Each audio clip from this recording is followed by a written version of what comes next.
Hola a todos y bienvenidos a este ciclo de entrevistas y talleres del curso de Desigualdad, Cooperación y Desarrollo.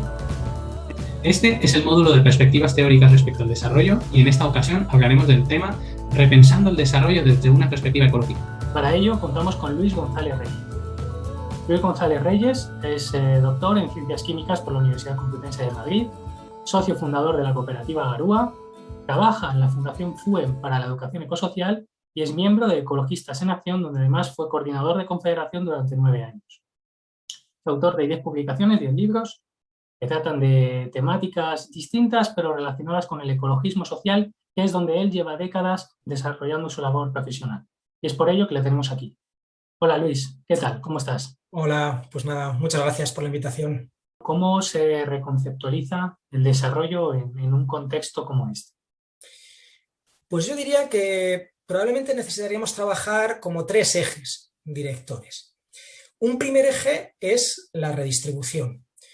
Claro, en el siglo XX eran las circunstancias distintas. El siglo XX ha estado marcado pues, por esa idea del desarrollo, que en realidad era una idea del crecimiento económico, del PIB y demás, ¿no? Y bueno, pues el siglo XX a la vez era un siglo pues, con un desigual reparto, muy desigual reparto de esa riqueza que se generaba. Pero claro, como había un proceso de crecimiento, de alguna manera la tarta, la riqueza iba creciendo de forma constante. De manera que incluso a esas clases que les tocaba un porcentaje pequeño de la tarta, les podía tocar un trozo de la tarta cada vez mayor. Esto es lo que de alguna manera alimentaba pues estas teorías del goteo, ¿no? Y de que la riqueza iba goteando desde las clases altas hacia las clases bajas. Y había una parte de que por más que fuese injusto, tenía una parte de realidad. Y efectivamente, pues ha habido una capacidad de aumento del consumo a nivel general, a nivel global, pues amplio, por más que ha habido algunas personas que no lo hayan aumentado casi, pero esto ha sucedido. Pero claro, es que el siglo XXI es distinto. En el siglo XXI la tarta no solamente no se va a hacer más grande, sino que se va a hacer más pequeña. Y en un escenario de decrecimiento en nuestro consumo material energético, inevitable, va a haber un decrecimiento en el Producto Interior Bruto, un decrecimiento en la actividad económica y, por lo tanto, como decía, la tarta va a disminuir. De manera que o cambiamos los porcentajes de reparto de esa tarta, o quienes tienen un porcentaje muy pequeño van a tener cada vez un trozo más pequeño de la tarta hasta que simplemente no tengan pues, capacidad de sobrevivir, de tener unas condiciones de vida dignas o ni siquiera unas condiciones de vida. Así que creo que un elemento muy importante en el siglo XXI y que tiene que ver mucho con cómo conceptualizamos el desarrollo es la redistribución. Y esto luego tiene políticas concretas detrás. Necesitamos pues, políticas de verdad redistributivas en lo fiscal. Necesitamos hablar de expropiaciones, porque tenemos un mundo con un reparto de la riqueza tremendamente injusto, ¿no? Y necesitamos hablar de medidas fuertes en lo que tiene que ver con ese reparto de la riqueza. No valen los trapos calientes y las cosas tibias que podían tener su cierto sentido en el siglo XX, pero que no lo tienen en los contextos del siglo XXI. La segunda, para mí, idea fuerza, que tiene que ver con todo el proceso de desarrollo, es que necesitamos trabajar pues, desde un paradigma de la sostenibilidad. Y ese paradigma de la sostenibilidad para mí tiene como 2 grandes ejes directores. Uno, pues entender que vivimos en un planeta limitado, que somos seres limitados y que por lo tanto tenemos que meternos dentro de los límites. Ningún ser vivo, ningún ecosistema crece por encima de los recursos disponibles que tiene. Todos tienen mecanismos de realimentación que les meten dentro pues, de los límites, ¿no? Bueno, pues los seres humanos no somos una excepción y tenemos que meternos dentro de esos límites. Y este es un aprendizaje muy, muy fuerte. Y el segundo aprendizaje, que creo que es todavía más fuerte que ese, es colocarnos en nuestro lugar a nivel ecosistémico. Y nuestro lugar a nivel ecosistémico es un lugar bastante irrelevante. La vida en el conjunto del planeta no necesita a los seres humanos, en absoluto. Somos los seres humanos los que necesitamos al resto de los ecosistemas para poder sobrevivir, ¿no? Así que desde ahí necesitamos colocarnos en un lugar pues, más modesto, ¿no? Desde el punto de vista del lugar en el que nos hemos colocado, culturalmente me refiero, ¿no? Pues en el mundo. Pero ya no solamente eso, sino que, y volviendo a la idea de tecnología, cuando pensamos en el ser humano decimos, bueno, hemos tenido un desarrollo tecnológico brutal, con unas capacidades alucinantes, que bueno, pues que tenemos un desarrollo alucinante. Y bueno, y efectivamente hemos tenido un desarrollo importante. Pero quien de verdad ha tenido un desarrollo tecnológico brutal ha sido el conjunto de la vida. Si la tecnología la definimos, antes la decía como materia, energía y conocimientos condensados, ¿no? Cuando hablaba de esa dependencia de la tecnología de esa parte material y energética, ahora diría, ¿la tecnología qué es? Bueno, pues la capacidad de adaptar o de adaptarte el entorno a tus necesidades, ¿no? El ser humano a través de la tecnología pues adapta el entorno a sus necesidades o se adapta pues, a cómo es el entorno pues, para de alguna manera satisfacer sus necesidades o sus deseos, que muchas veces no son necesidades, sino simplemente deseos. Bueno, con esa definición, ¿quién ha adaptado más el entorno a sus necesidades? Sino el conjunto de la vida. Ha creado una composición de la atmósfera que era propicia, perfecta para la vida. Ha puesto oxígeno para que pudiesen expandirse un montón de seres vivos que respiraban oxígeno, ha creado una capa de ozono que nos protege de los rayos ultravioletas, ha permitido mantener un equilibrio de temperatura que es el óptimo para el desarrollo de la vida. Es decir, no solamente ha hecho como una labor de ingeniería brutal en el conjunto del planeta, no podemos entender la composición de la atmósfera sin la actuación de la vida en la construcción de esa composición de la atmósfera. O sea, ya digo, un ejercicio de ingeniería, de tecnología, pues brutal, ¿no? Hablamos ahora de la geoingeniería, ríete tú cuando la comparas con la geoingeniería de verdad, que es la que tiene la vida, ¿no? Y además, no solamente lo ha hecho a su propio beneficio, sino que ha creado unas condiciones que son estables y que pueden mantenerse durante millones y millones de años, algo que desde luego pues, la tecnología humana está pues, a años luz de toda esta historia, ¿no? Por poner otro ejemplo, claro, decimos, apostemos por el reciclaje, ¿no? Necesitamos reciclar, pues de alguna manera cerrar los ciclos y tal. Y efectivamente, necesitamos hacer ese tipo de cosas, ¿no? Pero ¿quién cierra los ciclos de verdad en este planeta? Nuestras mayores tasas de reciclaje de algunos elementos que ponemos puros, como el vidrio, ¿no? que realmente es una excepción, el resto, la mayoría de lo que utilizamos, no lo utilizamos puro y lo ponemos puro en el contenedor, sino que está todo mezclado y es mucho más difícil de reciclar. Bueno, pues el vidrio alcanza tasas de reciclaje que quedan muy lejos de las tasas de reciclaje que hay en el planeta. El carbono, el nitrógeno, el fósforo, el azufre, distintos elementos que son escasos porque no entran meteoritos en la Tierra, ¿no? Porque son muy escasos en la Tierra, el planeta lo recicla del orden del 99,5% o del 99,8%. Unas tasas que están en la estratosfera de nuestras capacidades tecnológicas. Así que no solamente tenemos que entender la sostenibilidad como meternos dentro de los márgenes, de los límites, sino entender la sostenibilidad desde el punto de vista de una modestia antropológica, una modestia por parte del ser humano, de entender que el conjunto de la vida ha desarrollado tecnologías y capacidades muy superiores a las nuestras y que probablemente lo más sensato es acoplarnos a eso. No intentar imitarlo o intentar hacer una cosa en paralelo, no. Si es que si algo está funcionando muy bien y lleva funcionando muy bien muchos millones de años, bueno, pues ¿por qué no vamos a imitarlo? ¿Por qué no nos vamos a integrar de manera armónica? Así que, bueno, pues pensar en sostenibilidad para mí en gran parte es pensar en funcionar acoplados al ritmo armónico con cómo funcionan pues, los ecosistemas. Es decir, cerrando los ciclos, pues trabajando en lo local, utilizando energías solares, maximizando la diversidad, bueno, viendo cuáles son los principios básicos de funcionamiento de la vida. Así que primera idea, redistribución, segunda idea, sostenibilidad, y la tercera idea, que para mí sería como el tercer pilar, ¿no? Que habla de la parte de lo que sería esa conceptualización del desarrollo, sería algo así como construcción de autonomía. Porque no vamos a ser capaces de producir esa de redistribución de la riqueza, ni vamos a ser capaces de meternos dentro pues, de los límites ambientales, ¿no? Y de ese funcionamiento armónico con el entorno si no tenemos autonomía sobre nuestras vidas, si no podemos decidir de verdad sobre nuestras vidas. Y es que no tenemos autonomía sobre nuestras vidas. Para satisfacer nuestras necesidades, para tener los bienes y servicios que de alguna manera nos permiten sobrevivir con dignidad sobre el planeta, pues tenemos que comprarlos en el mercado. Vivimos en una sociedad de mercado, una sociedad capitalista, que por lo tanto es una sociedad de mercado, en el cual los bienes y los servicios, el grueso de nuestros bienes y los servicios, los compramos en el mercado.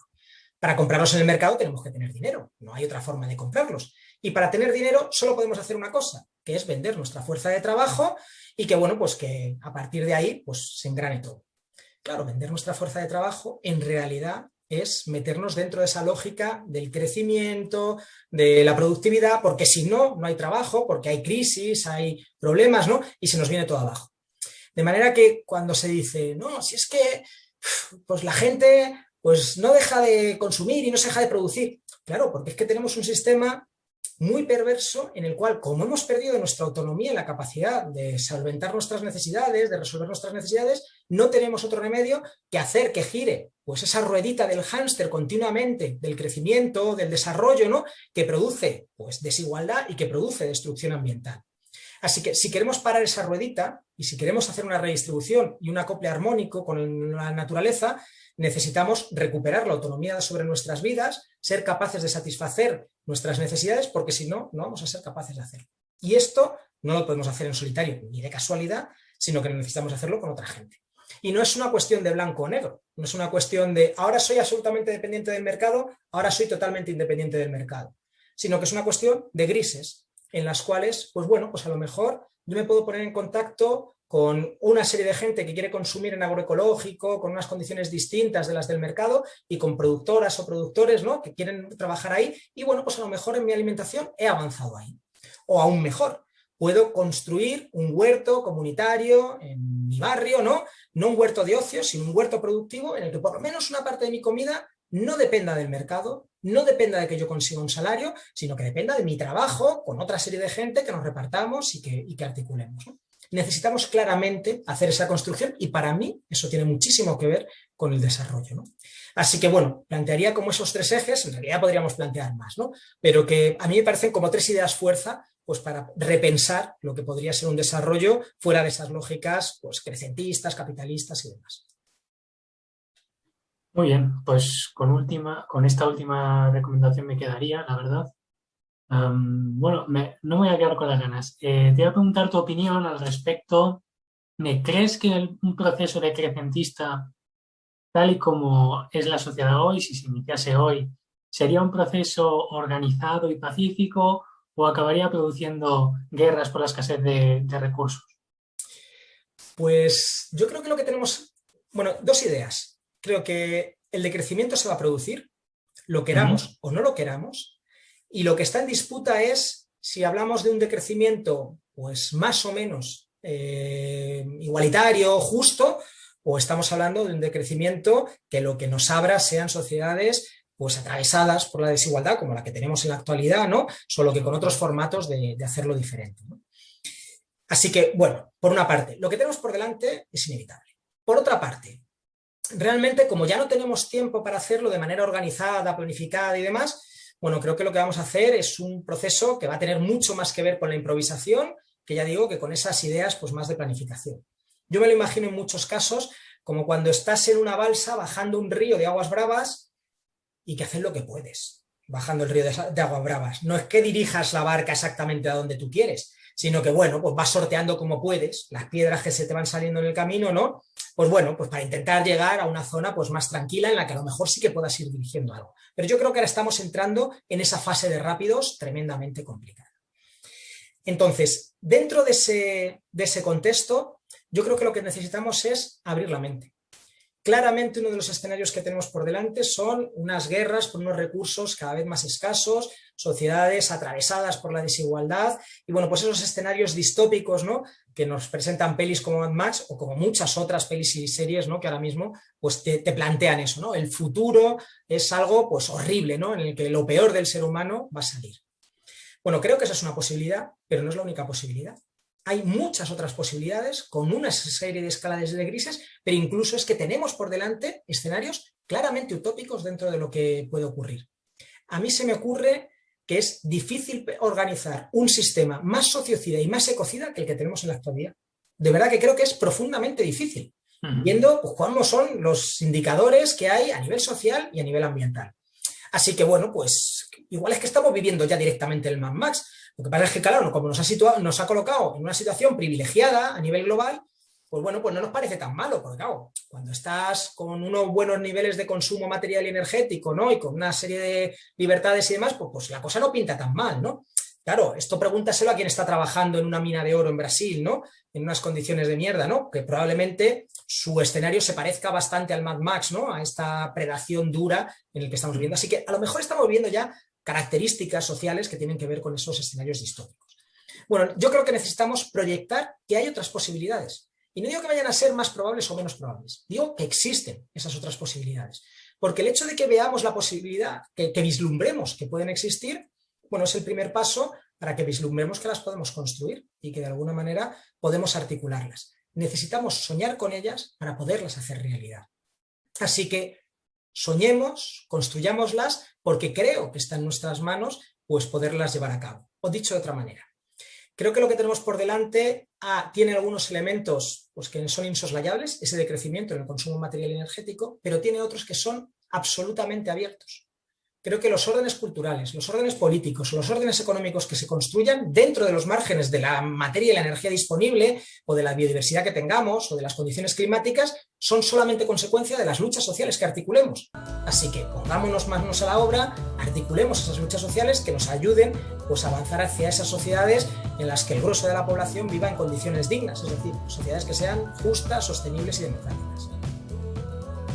Pues muchísimas gracias, Luis. La verdad es que me ha sido una exposición muy clara. Espero sinceramente que haya servido de acicate para todos aquellos que lo vean y que nos haga reflexionar, porque cuanto antes nos adaptemos, mejor. Ha sido un placer volverte a tener por aquí y esperamos verte de nuevo pronto. Muchas gracias, Luis. Pues nada, muchísimas gracias por la invitación. O sea, que le dejen hablar a uno, pues siempre es un privilegio, así que me habéis dado un privilegio, así que el que tiene que estar agradecido soy yo. Y en tu caso, un gusto escucharte. Muchas gracias.